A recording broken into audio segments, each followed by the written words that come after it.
Hi everyone, welcome back to Subscription Unboxing, where we unbox all of your favorite subscriptions.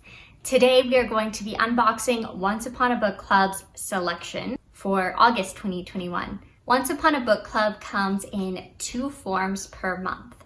You can either get the adult version or the young adult version. This month I chose the young adult version because the description sounded a little bit more interesting to me. So let's get into the box.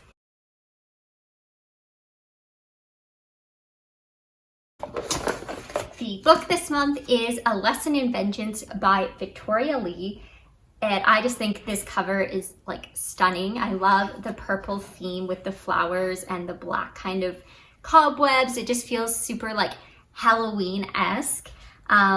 It's not quite Halloween yet, but I get that kind of vibe from this book. Included this month, we also get a lovely book plate, which I have placed inside the book here, as well as a bookmark which matches the theme of the box. The quote this month is, "I refuse to be weak." And again, that is shown here on our postcard. Sometimes the authors actually write a personalized note to Once Upon a Book Club about the novel. And this month she actually did, and the letter is here on the back. I will read that to you. As you read this book, you might notice something unusual. There are no men in it. Not a single male character, not a reference to a male author, male fashion designer, male composer, male bourbon distiller. There aren't even any he, him pronouns. Every character in this book is female or non-binary. This was a huge challenge to execute, but it felt important to me because so much of our media these days is either centered around men or at least holds men and maleness up to a standard which women must be compared. I wanted the female characters in this book to stand on their own. A running theme in A Lesson in Vengeance is that female anger and grief are pathologized, female villains are judged more harshly, female emotions are relegated to the realm of madness and hysteria. But without a male default in the book, I hope the female characters will be judged on their own terms. Writing this book was so much fun for me, incredibly difficult but fun, and I hope that you enjoy reading it as much as I enjoyed writing it. XO Victoria Lee. I actually never realized that there are no male characters in this book, but that's so cool that she actually wrote an entire novel just centered around females and non-binary people. I think that that's something that probably hasn't been done before, and maybe not explicitly been done before.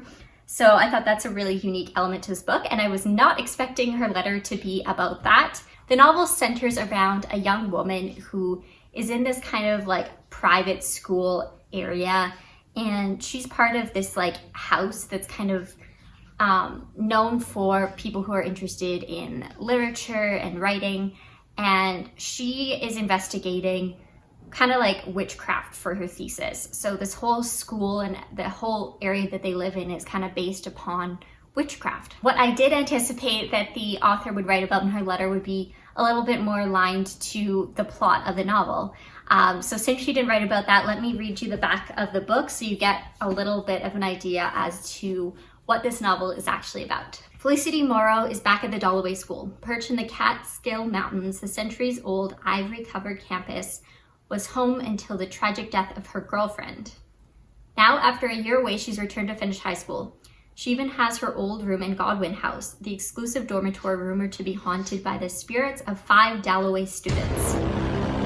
Girls, some say, were witches. The Dalloway 5 all died mysteriously, one after another, right on Godwin's grounds. Witchcraft is woven into Dalloway's past. The school doesn't talk about it, but the students do. In secret rooms and shadowy corners, girls convene. And before her girlfriend died, Felicity was drawn to the dark. She's determined to leave that behind now, but it's hard when Dalloway's occult history is everywhere, and when the new girl won't let her forget. It's Ellis Hawley's first year at Dalloway, and she's already amassed a loyal following. A prodigious novelist at 17, Ellis is a so-called method writer. She's eccentric and brilliant, and Felicity can't shake the pull she feels to her. So when Ellis asks Felicity to help her research the Dalloway 5 for her second book, Felicity can't say no. Given her history with the arcane, Felicity is the perfect resource. And when history begins to repeat itself, Felicity will have to face the darkness in the Dalloway and in herself. Also included in Once Upon a Book Club is this book club kit here. So you can see our featured novel on the front, a conversation with Victoria Lee that extends past the letter that I've read, some discussion questions, and then kind of like an activity is always on the back. So this case, it's spot the difference. So you have to look for 5 differences between these 2 pictures, which I think is kind of fun. I kind of want to do this one. Usually when I talk about the book club kits, I talk about how I don't find them super useful because I don't want to read the conversation with her and stuff until after I finish the novel, just in case there's any spoilers, as well as the discussion questions don't make sense until you finish it. And by the time I finish the novel, I'm filming these videos and then I just don't really look at it again. But I am intrigued to kind of do this, like find the differences between the pictures, because I haven't done an activity like that since I was like a kid. Now let's get on to my favorite part, which are the gifts. There are 3 gifts this month and they are quite evenly spread out through the novel. I would say they're kind of like each about 100 or so pages apart, which is always nice. This month we did get a little note in the novel here, and it says that they accidentally messed things up with the publisher and the page numbers aren't exactly what is posted on the gifts. So when I show you the gifts, the page numbers aren't actually where the gifts are. So I'm gonna just keep this out as a reference guide for when we are opening the gifts together. The first gift says it's on page 90, but it's supposed to be on page 99. And it comes in this really cute foresty themed bag. Ellis laughs and steals a wide-brimmed hat from a nearby mannequin, perching it atop her head. It makes her look like a character from an Agatha Christie novel. She has become a hard-boiled detective and herringbone with a nose for blood. And the gift, of course, is a lovely hat. When I unfold the hat, it looks like this. It says, "Shh, I'm solving a mystery," which is kind of cute. There was another hat almost identical to this. I believe it was red, and it said, "Shh, I'm reading." So now I have kind of like a similar style hat, but with a different color and a different quote. The next gift, it says, is page 124, but it is actually page 136. The trial took place in 1712, well before the advent of photography. But like most of us at Dalloway, the accused girls came from money. A portrait of Marjorie Lamont has been preserved in the bowels of the Dalloway Library. It hangs on the east wall next to the painting of her mother, the founder. So here is a portrait of the woman referenced in that passage. To be honest, it's a little bit creepy. I mean, the essence of this novel is kind of a little bit eerie, and the portrait really embodies what was being said in that passage as well as the theme of the book. So I think it ties into the book nicely. I'm not sure what I'll do with this though, because I don't really have like random people hanging on my walls. So I'm not sure how useful of a gift this is for me. But I mean, it does bring the book to life. The last gift is on page 98, but it says page 265. My mind is full of static, a roaring sound that drowns out all else. I open the book, half expecting to find another wilted hellebore bloom. And there on the title page in Alex's handwriting, an inscription. I never told you that I love you, but it's true. It's always true.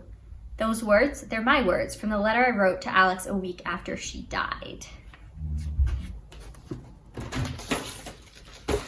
So of course there is a novel included, and it is The Secret Garden. The Secret Garden is referenced in this book quite extensively, especially around the end where this gift is to be opened. The significance of The Secret Garden is that this book is something that was what connected the protagonist to her ex-girlfriend, the girl who died. And inside the book, the protagonist wrote a note to her ex-girlfriend and left the book on her grave. The protagonist wrote a note inside the book and left this book on her ex-girlfriend's grave. This book keeps showing up in unexpected places.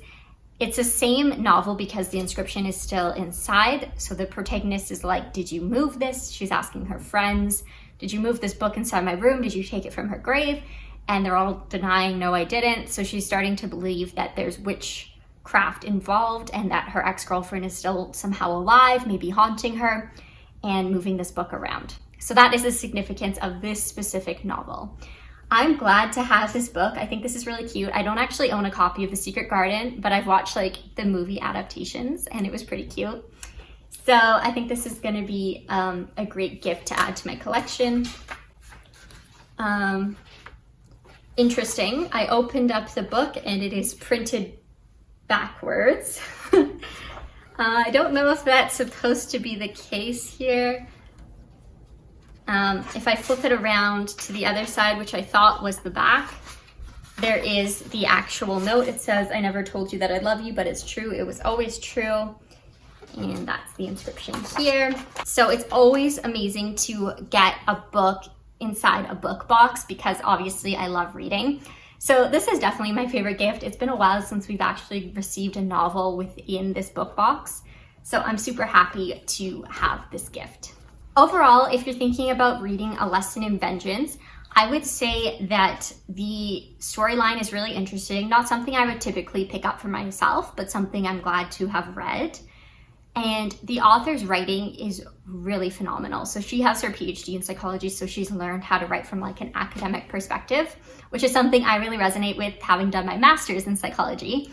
So a lot of the time I really connected with her style of writing. There were a ton of words I actually didn't know I had to look up the meaning of, which is quite rare for the books that have been included in this box. Usually the language is quite simplistic.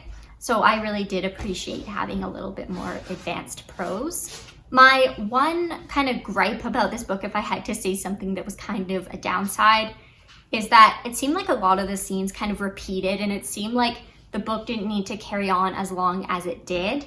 So the scenes with like the Secret Garden book, sure, okay, it happens once or twice, fine, but it kind of kept happening, and she kept having these breakdowns all over the place, and I think a few once in a while are okay, but then after a while it kind of felt redundant and almost a little bit mundane. So I would say if you do read this book and you start to feel like it's a little repetitive, just kind of skim those parts. It does get better. It is worth a read.